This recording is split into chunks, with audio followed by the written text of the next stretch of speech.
ಆ ಇಲ್ಲಿ ಏನಾಗ್ಬೇಕು ಅಂದ್ರೆ ವಿಚ್ ಇಸ್ ರೈಟ್ ಅದು ಖುಷಿ ಕೊಡಬೇಕು, ವಿಚ್ ಇಸ್ ರಾಂಗ್ ಅದು ನೋವು ಕೊಡಬೇಕು. ಓಕೆ, ನನಗೆ ಬೆಳಿಗ್ಗೆ ಎದ್ದು ಕೂಡ್ಲೆ ನನಗೂ ಪೇನ್ ಆಗೋದು ಯಾವನ್ ಹೇಳ್ತಾನೆ ಅಂತ ನನ್ ಹೊಟ್ಟೆ ಮುಂದ್ ಬರಕ್ ಸ್ಟಾರ್ಟ್ ಆಯ್ತು. ನಿಂತ್ಕೊಂಡ್ ಭಾಷಣ ಮಾಡಕ್ 3 ಗಂಟೆ 8 ಗಂಟೆ ಕ್ಲಾಸ್ ಮಾಡ್ಬೇಕು ಕೋಚಿಂಗ್ ಹೋದಾಗೆಲ್ಲ. ಬೆಳಿಗ್ಗೆ 8 ಗಂಟೆ ಹೋದ್ರೆ ರಾತ್ರಿ 8 ಗಂಟೆವರೆಗೂ ಪಾಠ ಮಾಡ್ಬೇಕು. 10-12 ಗಂಟೆ ಪಾಠ ಮಾಡ್ತೀವಿ, ಸ್ಟ್ರೆಂತ್ ಸಾಲಲ್ಲ. ಅವಾಗ ಅನ್ಕೊಂಡೆ ನಾನು ಬೆಳಿಗ್ಗೆ ಎದ್ದು ವ್ಯಾಯಾಮ ಮಾಡಿದ್ರೆ ನಾನು ಫಿಟ್ ಆಗ್ತೀನಿ, ಹೊಟ್ಟೆ ಒಳಗೋಗುತ್ತೆ, ಸ್ಟ್ರೆಂತ್ ಬರುತ್ತೆ. ಆವಾಗ ಅನ್ಕೊಂಡೆ ಬೆಳಿಗ್ಗೆ ವರ್ಕೌಟ್ ಮಾಡೋದನ್ನ ನಾನು ಖುಷಿ ಅನ್ಕೊಳಕ್ ಸ್ಟಾರ್ಟ್ ಮಾಡಿದೆ. ಅವತ್ತಿಂದ ನಾನು ಖುಷಿಯಾಗಿದ್ದೀನಿ. ವ್ಯಾಯಾಮ ಅನ್ನೋದು ನನಗೆ ನೋವು ಕೊಡಲ್ಲ, ಖುಷಿ ಕೊಡುತ್ತೆ. ನೀವು ಅದನ್ನ ಕನ್ವರ್ಟ್ ಮಾಡೋದ್ರಲ್ಲಿ ಹೇಗ್ ಕನ್ವರ್ಟ್ ಮಾಡ್ಬೇಕು ನೋಡ್ತಾ ಬರೋಣ. ಐಕ್ಯೂ ಅಂತ ಹೇಳಿದ್ನಲ್ಲ, ಇದೊಂದು ಸೈಕಾಲಜಿ. ಇದು ನಾನು ಏನೇ ಮಾತಾಡಿದ್ರು ಸುಮ್ನೆ ಬೋಗಸ್ ಭಾಷಣ ಅಲ್ಲ. 10 ಗಂಟೆ ಪ್ರಿಪೇರ್ ಆಗಿ ಬಂದಿರ್ತೀವಿ, ಇಲ್ಲ ಅರ್ಧ ಗಂಟೆ ಮಾತಾಡೋದಕ್ಕೆ. ಇಂಟೆಲಿಜೆಂಟ್ ಕೋಶಂಟ್ ಅಂತ ಅಂದ್ರೆ ಮಾನಸಿಕ ವಯಸ್ಸು ಡಿವೈಡೆಡ್ ಬೈ ದೈಹಿಕ ವಯಸ್ಸು ಇಂಟು 100 ಅಂತ ಕರಿತೀವಿ.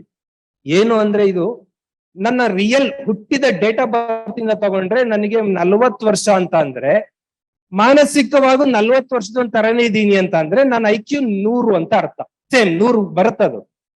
ದೈಹಿಕ ವಯಸ್ಸಿಗಿಂತ ಮಾನಸಿಕವಾಗಿ ಅಡ್ವಾನ್ಸ್ ಥಿಂಕ್ ಮಾಡ್ತಾ ಇರ್ತಾರೆ. ನೀವೇ ನೋಡಿರ್ಬೋದು, ನನ್ ಮಗು ಒಂದಿದೆ ಸರ್ ಭಾರಿ ಬುದ್ಧಿವಂತರ ತರ ಮಾಡುತ್ತೆ ಅಂತ. ಯಾಕೆ ಅದ್ ಬುದ್ಧಿವಂತರ ತರ ಮಾಡುತ್ತೆ ಅಂದ್ರೆ ಅದು 10 ವರ್ಷದ ಮಗು 15 ವರ್ಷದ ತರ ಮಾತಾಡ್ತಿರುತ್ತೆ. ನಿಮ್ ಮನೇಲಿ 3 ವರ್ಷದ ಮಗು 6 ವರ್ಷದ ತರ ಮಾಡ್ತಾ ಇರುತ್ತೆ. ಅವಾಗ ನೀವು ಬೇಜಾರು ಪಡ್ಕೋಬಾರ್ದು, ಸಪೋರ್ಟ್ ಮಾಡ್ಬೇಕದು. 3 ವರ್ಷದ ಮಗು 6 ವರ್ಷದ ತರ ಬಿಹೇವ್ ಮಾಡ್ತಾ ಇದೆ ಅಂದ್ರೆ ಅದ್ರ ಐಕ್ಯೂ 150ಕ್ಕಿಂತ ಜಾಸ್ತಿ ಇದೆ ಅಂತ ಅರ್ಥ. ಹೈ ಐಕ್ಯೂ ಇರೋ ಮಕ್ಕಳು ಹೈ ಅಚೀವ್ಮೆಂಟ್ ಮಾಡ್ತಾವೆ. ಅಂದ್ರೆ ನೀವೆಲ್ಲ ಏನ್ ಅನ್ಕೊಂಡಿದೀರಾ, 16 ವರ್ಷ ನಾನೇನ್ ಮಾಡೋದಿದೆ, 18 ವರ್ಷ ನಾನೇನ್ ಮಾಡೋದಿದೆ. SSLC ಹುಡುಗರು ನೀವು 16 ವರ್ಷ ಆಗಿದೆ, ಇನ್ನು 5 ವರ್ಷಕ್ಕೆ ನೀವು IAS ಮುಗಿಸ್ಕೊಂಡು DC ಆಗಿ ರಿಪೋರ್ಟ್ ಆಗ್ಬೇಕು. ಬಿಹಾರದಲ್ಲಿ ಪಂಜಾಬ್ ಅಲ್ಲಿ 21 ವರ್ಷಕ್ಕೆ DC ಆಗಿ ರಿಪೋರ್ಟ್ ಆಗ್ತಾ ಇದಾರೆ ಹುಡುಗರು. ನಮ್ಮ ಹುಡುಗರು ನಾನಿನ್ನು 16 ವರ್ಷ, ನಾನು ಸಣ್ಣವನು. 18 ವರ್ಷ ನಾನು ಸಣ್ಣವರು. ನೀವು ದೊಡ್ಡವರು ಆಗೋದು ಯಾವಾಗ? That is a question. ಭಾರತದ ಆಯುಷ್ಯ ಗೊತ್ತಿರಬಹುದು ನಿಮಗೆ 69 ವರ್ಷ. ಭಾರತದಲ್ಲಿ ಮನುಷ್ಯರು ಬದುಕೋದೆ ಸರಾಸರಿ 69. 23 ವರ್ಷದವರೆಗೂ ಅಪ್ಪ ಅಮ್ಮ ನಿಮಗೆ ಸಾಕ್ಬೋದು.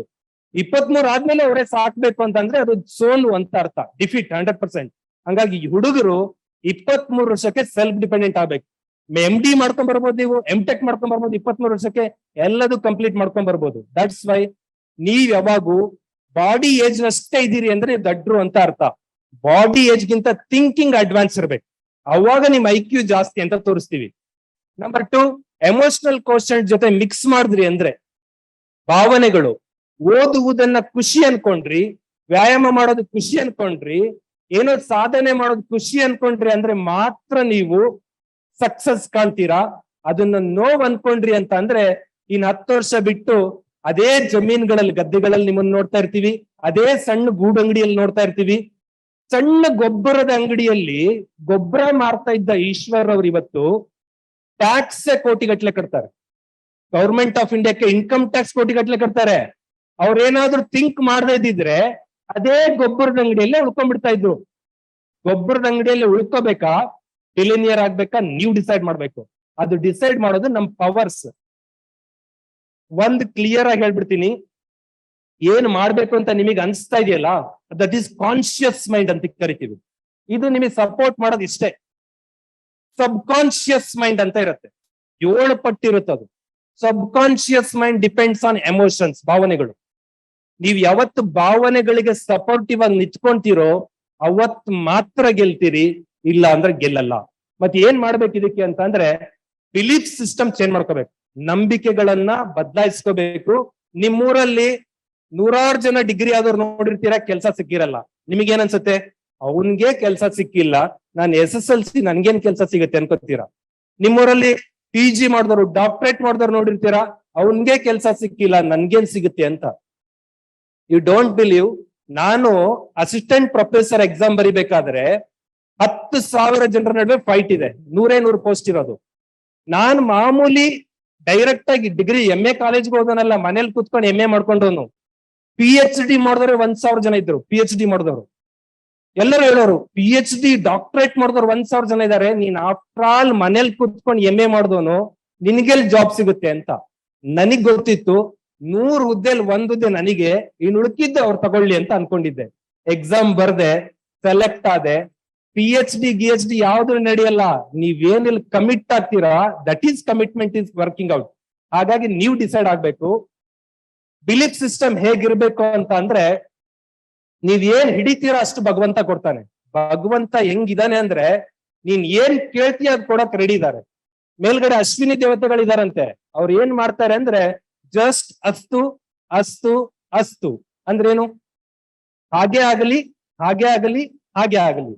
ಅಯ್ಯೋ ನನಗೊಂದ್ ಸಣ್ಣ ಕೆಲ್ಸ ಸಿಕ್ಕರೆ ಸಾಕಪ್ಪ ಅಂತ ನೀವಂದ್ರೆ ಹಾಗೆ ಆಗಲಿ ಅಂತಾರೆ. ನಂಗ್ ಕೆಲ್ಸ ಸಿಗುತ್ತೋ ಇಲ್ವೋ ಅಂದ್ರೆ ಹಾಗೆ ಆಗ್ಲಿ ಅಂತಾರೆ. ಸಿಗಲ್ಲ ಕಣೋ ಅಂತಂದ್ರೆ ಹಾಗೆ ಆಗ್ಲಿ ಅಂತಾರೆ. ನೀವೇನ್ ಅನ್ಕೋತೀರಾ ಹಾಗೆ. ಮನುಷ್ಯ ನಂಬಿಕೆಗೆ ಭಗವಂತನ ದುವಾ ಇದ್ದೇ ಇರತ್ತೆ. ನೀವು ಒಂದ್ ಸ್ಪೂನ್ ಇಟ್ಕೊಂಡು ಮಳೆ ನೀರು ಹಿಡಿಯಕ್ ಹೋಗ್ರಿ, ಸ್ಪೂನ್ ತುಂಬುತ್ತೆ. ಒಂದ್ ಬಕೆಟ್ ಇಟ್ಕೊಂಡು ಮಳೆ ನೀರು ಹಿಡಿಯಕ್ ಹೋಗ್ರಿ, ಬಕೆಟ್ ತುಂಬತ್ತೆ. ಒಂದ್ ದೊಡ್ಡ ಕೆರೆ ಮಾಡಿ ನೀರ್ ತುಂಬಸಕ್ ಹೋದ್ರಿ, ಕೆರೆನೂ ತುಂಬತ್ತೆ. ಹಂಗಾದ್ರೆ ನೀವು ಸ್ಪೂನ್ ಇಟ್ಕೊಂಡು ಹೋಗ್ತೀರಾ, ಬಕೆಟ್ ಇಟ್ಕೊಂಡು